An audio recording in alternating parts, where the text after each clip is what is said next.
Hi, I'm Travis Watkins, your local licensed tax lawyer.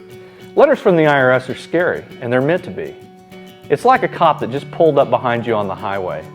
Your mind begins to race. Is my taillight out? Was I going 60 or 65? It doesn't matter. It sends a shock up your spine. Well, IRS letters are the same way. IRS.gov lists about 260 form letters on its site. They all look about the same. Scary. But here's the important ones if you owe the IRS any money. CP14. This one says, hey, don't forget about us, we haven't forgotten about you. On the scale of hot and cold, this one's freezing. It's a wake-up call. You are indeed on the IRS's radar. About 10 days later, you may get CP501. Somebody just turned up the heat. It's about 80 in the room. It's warming up. 10 days later, you may get CP503, then CP504. It's getting uncomfortable.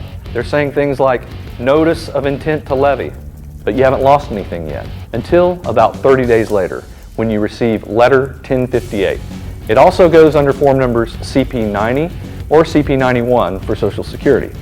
This one is the money ball. It's scorching you. You're on fire. This is your final notice of intent to levy and right to due process. This is your first and only right to ask for a hearing to stop collection while the IRS reviews your case. Now that's a huge weapon against the IRS's right to levy or garnish your bank account, wages, or property.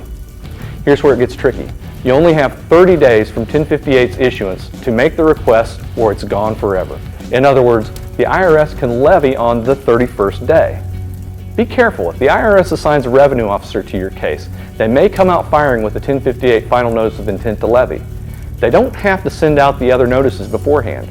Revenue officers like to deliver 1058 in a stack of other papers requiring you to give them documents more than 30 days out.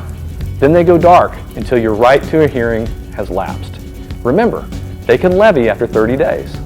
Also watch out for a CP70 letter. It looks like one of those chili letters, but it's a scorcher in disguise. If you get CP70, your request for a hearing will not delay collection. They've already sent you the final notice of intent to levy 180 plus days ago. You have to act fast to prevent IRS action.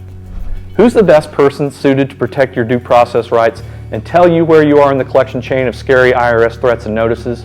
A local licensed lawyer like me, Travis Watkins. You can call me anytime at 800-721-7054, or you can log on to taxhelpok.com. Go to the library tab, Scary IRS Threats, Notices, and Letters, to have a closer look at samples of what these documents look like. That's taxhelpok.com.